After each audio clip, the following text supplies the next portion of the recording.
ஒரு ஏழை ஓவியன் மாய பிரஷால ஊர்லயே பெரிய பணக்காரனா மாறின கதைய பார்ட் 1ல பார்த்தோம். ஆனா அவனோட பேராசை அங்க நிக்கல. உலகத்திலேயே பெரிய பணக்காரன் நானா தான் இருக்கணும்னு முடிவு பண்ணான்.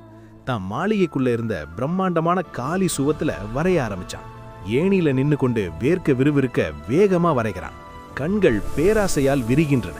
அது சாதாரண ஓவியம் இல்ல, தனக்கு தலைமுறைக்கும் அழியாத சொத்து வேணும்னு ஒரு பிரம்மாண்டமான தங்க மலையவே அந்த சுவத்துல விரித்தனமா வரைஞ்சான்.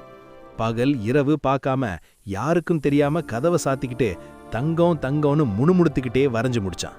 கடைசி கோட்டை வரைஞ்சு முடிச்ச அடுத்த நிமிஷம் அந்த மாய பிரஷ் அதோட வேலையை காட்டுச்சு.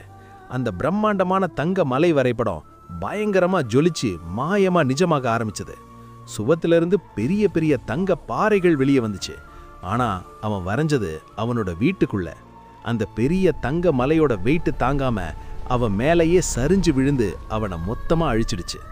தங்கம் கிடைச்சும் அதை அனுபவிக்க அவன் உயிரோட இல்ல. அளவுக்கு மீறினால் அமுதமும் நஞ்சு. நண்பர்களே, உங்களை என்டர்டெயின் பண்றதுக்கு தான் நாங்க இவ்ளோ கஷ்டப்பட்டு ஒவ்வொரு வீடியோவையும் தேடி தேடி போடுறோம். உங்க சப்போர்ட்டை காட்ட மறக்காம சப்ஸ்கிரைப் பண்ணிட்டு இந்த பிரஷ் உங்களுக்கு கிடைச்சா படமா என்ன வரைவீங்கன்னு கமெண்ட்ல சொல்லுங்க.